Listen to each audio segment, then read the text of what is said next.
Welcome back. So in today's video, we are going to be taking a look at how to build a hypertrophy program and how to make it not confusing. So if that is something you're interested in, please stick around. And before we jump into the content of the video, I want to let you know that the sample program that we're going to be looking at today can be found in the description below as both a Notion template and a Google Sheet. So let's jump into it.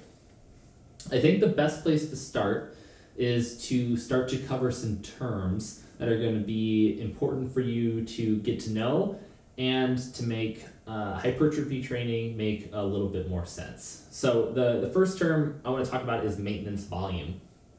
And what maintenance volume is the baseline of sets that you should be doing per week for each muscle group. So for example, this is hypothetical, but let's say the maintenance volume for your biceps are 2 sets that you need to be doing per week. So you need to program at least 2 sets of biceps in your program each week just to maintain the amount of muscle that you have. Again, you're not going to see growth, but it's important to at least maintain the muscle that you have. So you need to program at least that amount per week. Next, we have minimum effective volume.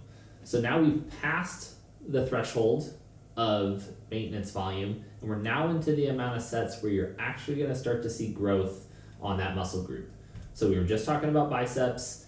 Say you had 2 sets, and that is your maintenance volume, but you really want to grow your biceps, so now you're doing 4 to 5 sets per week, and you're starting to see results. That's great. That means you know you can program around that amount each week, and you're going to see some growth in that muscle group. The next term we have is maximum adaptive volume. So this is really going to be your sweet spot of training. The muscle groups that you want to grow the most, you're going to want to try to find this amount of volume that you need per week. So if you really want to grow huge biceps, maybe you can do 8 sets per week. You're seeing a lot of growth over the weeks, over the months, and you're not feeling too fatigued. Like, you can go in and you can hit biceps 2-3 times a week. You feel really good. You're able to get all the 8 sets in with good intensity. This is a good indication you're kind of approaching this level. Next, we have maximum recoverable volume. So this is pushing the upper threshold of what a muscle group can handle in a week's worth of training. So for your biceps, say maybe you did 12 sets in a week of biceps, and then you go in to start the next week and they're still sore and you're not able to put the intensity in.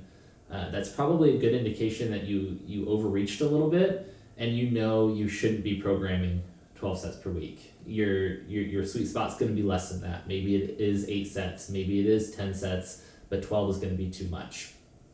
This is going to differ from person to person, and it's just going to take a little bit of time to kind of figure out where these different threshold marks are per muscle group and for each individual. So it just kind of takes some time, but you'll start to kind of figure out what works best for you. And the last term I want to cover is reps in reserve. This will come more into play as we're looking at the program, but reps in reserve basically is a way to think about your training. So say you go to do, we'll just stick with biceps. Say you go to do a set of bicep curls and you get to rep 10 and you feel like I could do 4 more reps before, pretty much failure, or at least, like technical breakdown. So that would be considered like 4 RIR. You had 4 reps in reserve before you hit failure. So that's, and then, maybe, you do another set, you only get to 8 and you have that like same feeling where you have about 4 left in the tank. Again, if maybe your goal that week is to do each exercise of 4 RIR, that's going to be your rep count for the week. You hit 10 and 8, and you knew you had about 4 reps left, and that's where you're going to call it. So again, each of these terms are just really good to know, and it's a way to think about programming and training and understanding why certain programs are built the way that they are is because you are trying to achieve a certain amount of volume to give your body the stimulus to actually grow over time. But you also don't want to build a program that's going to cause too much fatigue, session over session or week over week, where you're not going to see any progress because you're just going to get too burnt out and your body's not going to be able to handle everything that you programmed. Okay, so the next section we're going to break into two different groups of people. The first group we're going to talk about is if you are a true beginner with just general fitness goals. So here are a couple things I want to highlight about programming hypertrophy block for this group. The first being, if you are a true beginner and regardless of what your long-term goals are, if you're a beginner and you go into the gym, almost anything you do with good technique is going to cause adaptation. Just going consistently, doing the right movements, you're gonna see growth, and pretty quickly. You're gonna see it week over week, month over month, both in size of your muscle, how strong you are. Just by going consistently for a couple months, you're gonna see dramatic difference in your body. And that's my next point, is just learning proper technique from the beginning. So with any exercise, you want to take the time to actually learn the correct motor pattern for a couple reasons. One, it's going to allow you to progress quicker in that movement because you're doing it how it was intended. And then second, you're going to reduce your risk of injury if you're performing the movement in the correct motor pattern. The next principle I want to talk about that's really important for this group to understand is progressive overload. So progressive overload means you can't go into the gym week over week and just do the same workout. You can't go in and do 3 sets of bicep curls with 15s week over week over week and expect your biceps to keep growing.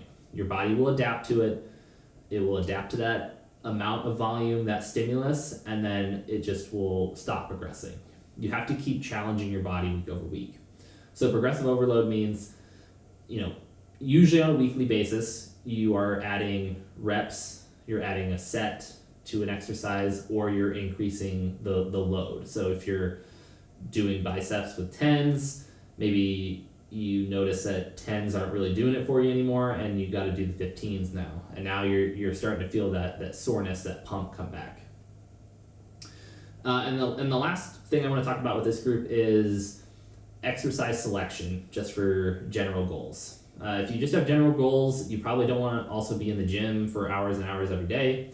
Something I would say is lean towards doing compound movements. Compound movements provide a great stimulus for growth, and they also hit a lot of different muscle groups all at once. So, think of a bench press where you're hitting your chest, you're hitting triceps, you're hitting your inner delts. So these are great movements to gravitate towards, where you're going to be in the gym less, but you're still going to get a huge stimulus. The other point with exercise selection is just making sure you're hitting all the body parts every week. Even if you don't necessarily want to grow them to be as big as they possibly can be, it's just important that you're kind of hitting everything every week, just to make sure everything is kind of balanced. And kind of just go towards those general health goals. Okay, moving on to the next group, which is if you are a true beginner, but you kind of have these long-term aspirations of moving into the intermediate lifter stage.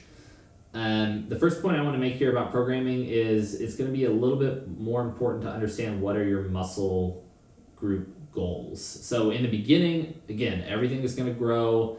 You can keep it pretty general, but eventually it's going to come a time where to get the stimulus you need to grow, you have to be doing quite a bit of weight or quite a bit of volume, and you only have so much energy to give. And so you have to start prioritizing certain muscle groups. So maybe you notice your arms are lacking, and you're going to spend a lot of your sets per week on arm training, while chest and back and legs are on that maintenance volume level. Maybe your chest is lacking. So you're going to be programming more sets of that overall per week and a little bit less on arms. It'll be entirely up to you and what your goals are, but that's something to consider when you're programming on what you're going to prioritize and what you're going to put on maintenance. And then you do that for a couple months, and then you can prioritize something else. But you're not going to be able to all the time grow everything. That's just going to produce, you're going to have to do too much, and you're going to really get past your fatigue threshold, and it's just not going to be possible. Again, for this group, technique. Learn it from the beginning. And with this group, maybe even more than the last, learning the technique that feels the best for you, that you feel like you get the best stimulus, the best pump. It could be just the way that you adjust your hands, or on like a pressing movement, kind of where your elbows, so that one, all the joints and everything feels okay from week to week, but two, you feel like you're getting the biggest amount of pump and work with each exercise. For this group, it will be really important to find your MAV and your MRV, just so you know what your program should look like. If the sweet spot for chest training is 8 to 10 sets per week, that's great to know. Some people, it might take 12 sets or 14 sets where you feel like you've really found your sweet spot of growth. It's going to differ.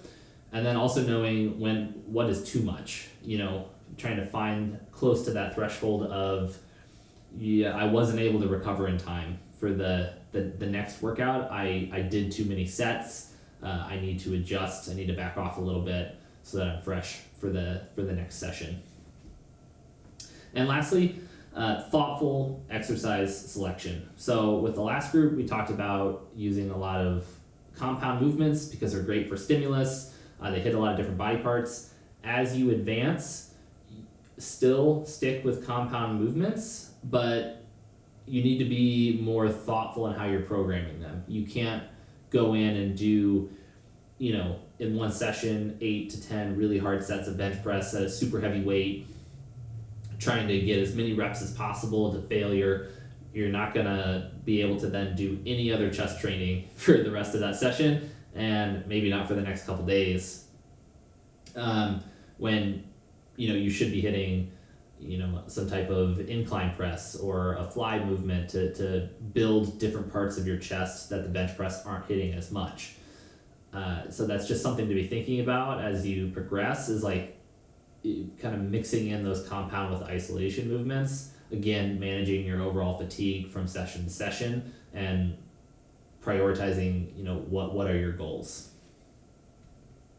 Okay, so we're going to jump into the sample program, and it's pretty straightforward. It's 4 workouts a week. If you want to cut that down to maybe 3 workouts, you can move some of the exercises around into some of the other days so that you just have 3. But it is designed as kind of a 4 workout per week. Shouldn't take you long, only a couple exercises per session. And then this is designed as like 3 hard training weeks with a deload week. But we'll talk more about deload and how you can adjust that here in a minute. Anyway, how the program is set up. So the program is set up, if we look at sets per week, starting off very low for each exercise at the beginning of the training block. It's 2 sets, then 3 sets per exercise for week 2, and then ending with 4 sets per week on the last week before the deload. So that progressive overload principle we were talking about, that is kind of built in week over week. However, reps and weight are not included. So reps are going to be something that you're going to have to figure out on your own, depending on the weight you want to use. It can be, maybe you're aiming for X exercise to be in the 5 to 10 range, and these to be other exercises to be in the 10 to 20 range. You're going to have to find the weight that you can perform successfully within that range, again, approaching close to failure on each set. So it's going to be very different from person to person, but use that first week to kind of play around with what weight do I want to use to achieve within, X rep range? So maybe like day one, if you're looking at squats, maybe you want to be able to get within that 5 to 10 range, and you need to find a weight that you can do for, 10 reps on that first set with a couple left in the tank, and then you can do for 8 on your next set. That would be pretty good. But if you're wanting to get to 5 to 10 reps and you pick a weight and you are easily able to do 15 and you're not feeling gassed at all, then you're going to have to adjust the weight a little bit. There's really no wrong answer to the rep range, so either like 5 to 10, 10 to 20, or even 20 to 30. Some rep ranges feel better for others. I would recommend kind of mixing them at the beginning and kind of figuring out what you like per exercise, and also mixing it up over time. So maybe one training block you're doing squats at 5 to 10 reps. Maybe in the next, in a couple months, you're also doing squats, but now you're kind of working in that 10 to 20 range so that the weight is a little bit less, but you're still keeping the intensity up. So it kind of really is determined by the person. As far as the intensity per week, I would start with quite a few reps in reserve at the beginning of your training block, somewhere in that 4 range on week 1. And then by your last hard training week, try to aim for 1 rep in reserve, like 1 rep away from failure on each set. Again, that principle of progressive overload, of just trying to do more and more each week to get the best stimulus. So summarizing kind of, week over week progression, the added sets are already there for you. I wouldn't go crazy on adding weight week over week in the beginning, but do adjust if you feel like you're not in the right rep range for where you want to be. That's okay to make those adjustments. And then for reps, week over week, try to match what you did the week before, or, gain an additional rep or 2 per set. Week over week is a really good goal. You're not going to go in one week and do 10 reps on your first set, say on squats, and then you go in the next week and you're able to do 20 at that same weight. That's just not going to happen. But maybe the next week you do 11 on your first set, or 12. That's a really good goal to have. So if you're looking, here's a couple ways that you can modify this program, just kind of fit your goals or what's best going to work for you. The exercises are in a certain order, but though that order can change. You're going to have the most energy at the beginning of your workout and less energy at the end. So things that you want to prioritize you're going to want to move up in the exercise order. So I have a lot of lower body leg exercises at the beginning in the program, how it is. If that's not really your focus, like move that down in the order in which you perform them. That's totally fine. It just depends on kind of what you want to do. If you're limited by any type of equipment, totally cool to swap out the exercises for anything with a similar motor pattern. So again, if you're doing some type of horizontal pressing, it's okay if it's dumbbell, machine, whatever you have available, just as long as you're sticking with kind of the same motor patterns. And then for those of you that kind of want to go that extra mile right off the bat, and you do have certain muscle group goals, add an additional exercise or 2 for that muscle group. Don't go crazy. Again, you can't grow everything all at once. Maybe you kind of can at the beginning, but don't be adding so many more exercises per session, especially at the beginning, before you know how much your body can handle, because it's going to take a little bit to kind of get into it where your body's actually adapting and recovering from all of these workouts. That brings us to talking about deload. So this program is 3 hard weeks of training with 1 deload. And typically for a deload, whenever you take it, you're not dropping the intensity in the workout. What you are doing is you are dropping the volume. And so week over week of the hard training, you're building up sets. And then in this deload, you're back to just doing 2 sets per exercise. You should still be pushing close to failure. But since your body has adapted to doing 4 or 5 or 6 sets, doing 2 sets is going to feel like quite the recovery for your body.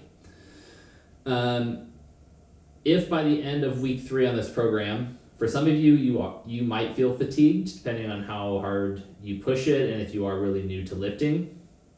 Some of you aren't going to feel that fatigue, and so it's okay to add a week 4, 5, 6 of hard training. Again, continuing the principle of progressive overload and adding the reps or the sets or the weight week over week until you hit that point where you feel like you weren't able to match kind of what you did the week previously, or it's a lot of energy to try to match what you did or squeak out an extra rep. That's probably a pretty good indication you need to deload. Take the week, deload, you'll come back into the next week feeling refreshed. And talking about that next week after deload, what should you do when you come back from a deload? Like how to plan the next block. I would recommend sticking with the same exercises that are in this program for at least 2 or 3 blocks of training. You're still gonna see the progress. You're gonna be able to add the reps, the weight, the sets, but don't just come back and repeat this program. So again, in week 1, we're doing 2 sets, and then you're doing 3 sets, and then 4 sets by the end. If you deload then, come back the next week in your now new week 1, and maybe start with 3 sets. And that way by the end of the hard training, you're at 5 sets per week. Or have that goal to go in, if you are gonna stick with 2 sets, to surpass your reps that you did the last week 1, or probably add a little bit more weight and then try to match the reps that you did in that first week 1.